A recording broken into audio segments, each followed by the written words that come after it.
I have a question, and I don't know if you guys can indulge me, maybe for these few minutes that we have. I mean, I was watching the F1, the Grand Prix today, right? And they gave Lando Norris because he won. They gave him driver of the day because he won. Yeah, I feel Albon. Wait, wait. I feel Albon was the driver of the day. Like, I'm going somewhere. Now, I get it. I mean, how you get this? Sorry to interrupt you. Driver of the day is voted for by the fans, but go on. By the fans, exactly. So let's now maybe fans needs to start just looking beyond. No. It's not their fault. Oh. I want you to land. You don't even know where I'm going with this. Oh, you don't even know. No, because it's so funny. I don't know how that on what basis driver of the day is actually voted for, right? Because I have a different metric. I won't lie. I have a different metric.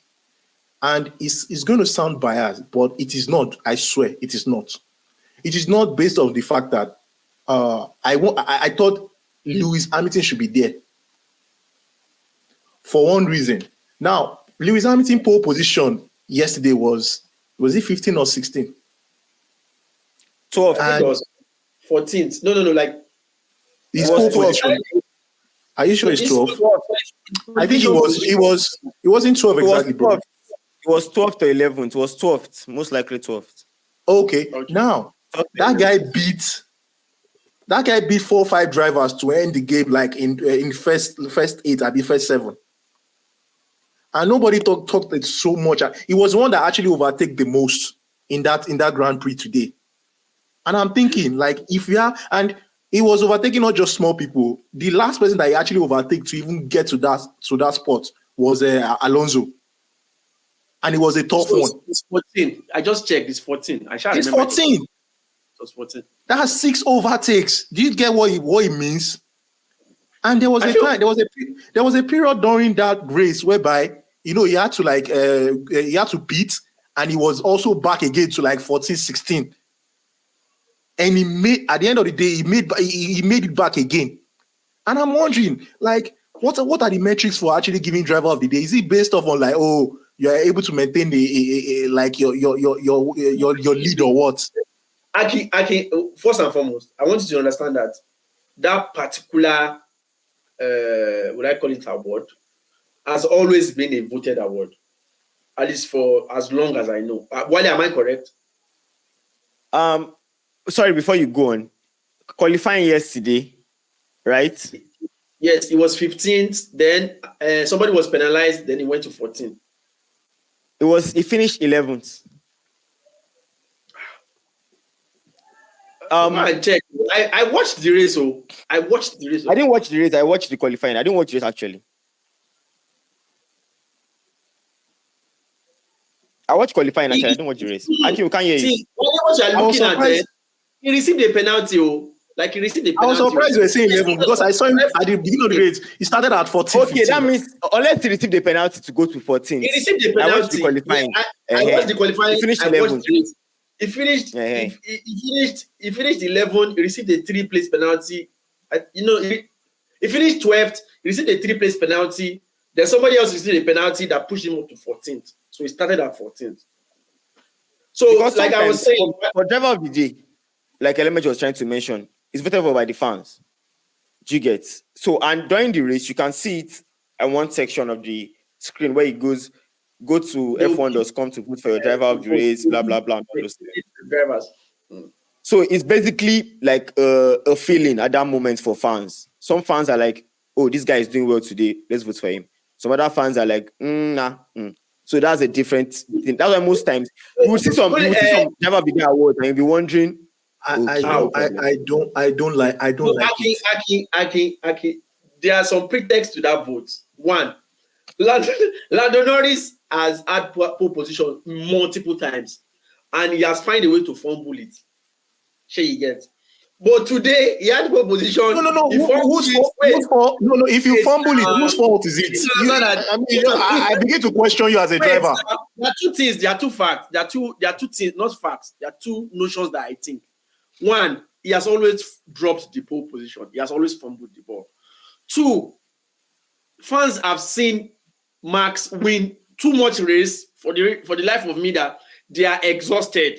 Now to now see somebody to finally drag the race with him and win the race was thrilling to the fans.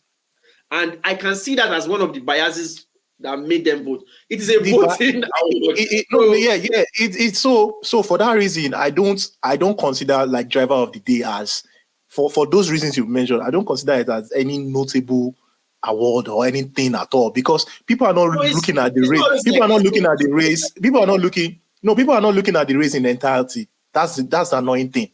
Like, you can see for a fact, even based off on the commentary that goes on in the race, you see how people how positions are interchanging. And you wonder, like, people like Lewis Hamilton, because that was the highlight of the day. It was Lewis Hamilton. It was you do know that many of the people that are watching F1 and voting nowadays are not old takers. They are new fans from Drive to Survive. So you also like there's a lot of dynamism to it. Like, there are some drivers of the days that will be voted and you would like it. You will be impressed that also first of the day. Like, but it is also subjective, especially considering that F1 is a morning sport. Like for me now, I would prefer when a middle tabler wins driver of the day, because for me that's where the main action is. Most times when I watch the race, I'm not watching the race in the front. Even when Hamilton was winning, I was not watching it in the front. I was watching that dirty part. Yeah, that's why I watched too, because it is crazy. So I mean, Hamilton overtake six positions, and he fell back to 15, 16, and he did it again. And the Grand Prix is a Grand Prix that is not easy to overtake people. So hard. The thing is, when it comes to awards that are voting inclined, they're always subjective, and you can't teach people how to have an opinion. You can only analyze and give your own opinion. So that's just the way I see it. Honestly, the good news for us is you are finally becoming a Formula One fan. It's not no. So it just took. So one thing about I now understand why people say they hate certain sports. It's because they don't understand it. No, really, it's the truth. See, every sport is interesting when you actually figure out how it operates. So it was me. I acknowledge, like, I don't understand. I didn't say I don't like it, because I know that. No, I'm saying, like, I know you said that, but it's nice that you're watching it, and trust me, if you had started a few years back, like Elemeja did, there's some years whereby Hamilton will go and start from 19th or something, or Vettel or somebody, and they will take like 15 cars. They will start from 11, and still finish. Those are drivers. Those are good. Those are people that know how to drive. That know what they are doing. Those are their real athletes. Because there's a reason why you have one of the best cars, like, leading pole position number one, and then you are also in the pole position. Those are like what's it called? Like, you're giving an head start already, basically. But there's not a difference of someone that is actually at like 19 fighting for his life, and then they made it to like, bro. I was impressed, man. I think this brings back a lot of memories, because I remember back then, I was playing football. I didn't think I was as good to that level of making the school team. Then I was playing cricket. And every time I handle the cricket ball and bat, people will be like, what exactly do you see in this sport? This sport is the most boring sport. And I'll just laugh and say, it's because they don't understand it. When I told someone I love cricket, they were like, it's a lie. That was. So that's just the fun. That's just the funny and fun world of sports. If you know how popular cricket is, are you telling me in the world, like, cricket is top 3, and the reason why cricket is top 5, one of the most watched sports in the world, is Pakistan, India, Bangladesh, most of those Asian countries. The ICC Cricket World Cup is one of the most watched tournaments you can find anywhere. The numbers are crazy. Do you know why? Should I explain the reason why it's one of the popular sports? I think it's the same reason why what's it called? What's the name? Baseball. It's same. It's not but the same analogy, and the same reason why players of baseball are actually paid more money. And the reason being that it's so hard to hit a ball that is thrown at you at like the chances or the probability of you hitting the ball is actually low generally. And to now find like even beyond that, I feel like the bodies in charge are beginning to understand how to run the business. Like sports is a big business if you run it. Now, the Indian Premier League is getting close to their players are getting close to being paid with in the same bracket as the 5 top leagues in football. That's how crazy the money they've been making. Players from England are now rushing to India to play cricket. Like so, you guys are forgetting the most important thing. Yes, baseball is hard, cricket is hard, all those things. Sports generally, I believe sports, professional sports is hard. We can have a debate of top 5 most difficult sports another episode. But you are forgetting that the numbers. Your sport is popular in India, 1 billion people.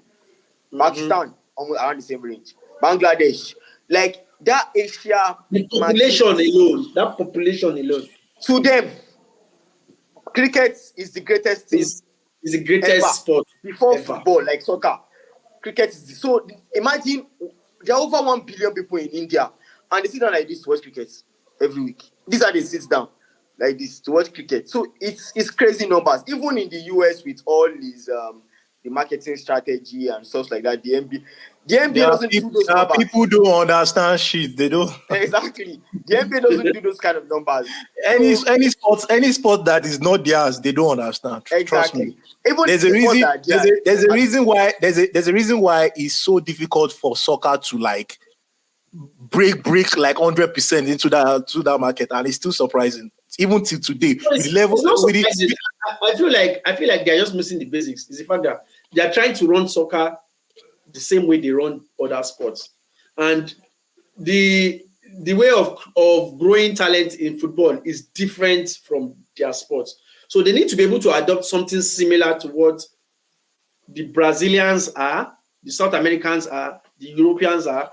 It's not like India, like I don't know the full details, but in US now, for you to get into a good academy, your parents they have to be a little bit rich, but the normal basis of football, it is inbreed street talent that will not get you into the academy. You force yourself into the academy. When you force yourself into the academy, you become a force to reckon with. And people like Adidas will now be chasing you. Please sign for us before you blow. So that is the way they are running it the other way around. They will get a sponsor first. The sponsor will push you to the academy. No, that's not how it works. Because that will not get the best talent. The best talent is a scout can just be walking in Surulere and we just see one boy dribble like 7 like one at go. I'll be like, that's the way football is. So until the United States can invert their system and start with the South American system, that is when I said from the whole system point of view. One of the things that makes the US special from the NFL and NBA's point of view is, let me just spot on. Another thing is culture. NBA and NFL is a part of the US culture. People just play it randomly. They see themselves, they play it, they enjoy it. Then there's concerted efforts to invest in these sports at grassroots levels. There's AAU basketball. If you know the amount of NBA players that met at some point, especially those that grew up in the US, those are Americans. You've met at one level or the other when we were playing AAU basketball, under 14, under 12, under basketball camps of 1 month. There's a lot of investment that goes into these sports whereby talent has to continue. The same way FIFA and UEFA invest in football in Europe and other parts of the world to ensure that there's a pool of talent. The US has invested in NBA, NFL at that level too, and they've got they keep churning out talents, and it's a part of their culture thing. But for soccer, they see it as the government doesn't invest in it. So the few academies that are available, you have to pay money to get into those academies, which is not supposed to work that way. So it's not like in England, for example, now whereby clubs of different magnitude, like the 92 professional clubs in the football league itself, or in the entire pyramid in England, have scouts that will tell them that when you're, like Bright said, when you're walking on the road and you see somebody that can play football, bring him in. We'll organize mini training sessions to see people that can play football in the area. So we'll bring them in. But for the US, it doesn't work like that for the NBA and the NFL. It's for soccer, it just works like that for the NBA and NFL, whereby the investment has gone into that, and they don't see it yet. And let's not forget that, like I know Akin is in the US and he'll be able to testify to that. This is a country whereby they believe themselves that they are the world. That's why somebody will win the NBA title and tell you that he's world champion. That's why somebody will win the NFL and says he's world champion. Knowing fully well that they only play the NFL in the US. They don't even play it in Mexico. The guy now has now been vilified by, like it's so funny. He's been vilified. I'm talking about No Lies now, right? And he just goes. So at this, so it's at this very moment when their reasoning is called into question that they get so angry, they get so upset, and then they sort of like segregate the guy out. Any person that comes against, I mean, he made a perfect sense, and I still don't understand till today why they don't see it or why they are offended by it. And then you have a lot of them being against the guy when the guy was about to compete for the Olympics this final, and if you see the amount of people that didn't want that guy to win. So it's kind of crazy. At least they're happy now. I didn't know entertained. It's kind of funny, man. It's kind of funny. To our viewers, listeners, audience, please don't forget to like, share, subscribe. Akin and Bole, I said Akin. Please subscribe. Please, at 1,000 followers, I will shave my head. Don't do that. You are not going to shave your head. Stop lying to these people. It's possible. He has done it before. He has done it before? I've done it before. He has done it before. I'll do it again. I'm not promising to shave my head or do anything like that. Because your head is shaved already now. No, I like. No, I'm talking about Wale that says he's not promising. Oh, nice one. There's hair on my head. Are you sure? There is hair. Are you sure? My hair is rough. There's hair on my head. There's a reason why people feel like you are covering your head. The reason why I'm covering my head is that my head is very rough. Yeah, we are waiting for the day you will come out with pride and say, you know what, I just have to accept it, man. It is what it is. On a normal day, there's too much. I've not even cut my hair in a very long time. I called my barber on Saturday and it was like, there's no space. I've not seen you in a long time. There's no space. And I'm like, yeah, sure. Let's eat. Yeah, well, if that's what you choose to go with, we'll accept it. No wonder I can't keep a relationship. How will you keep a relationship? Good night. You don't even have a relationship with your barber. Wow. Oh, yeah, there's no coming.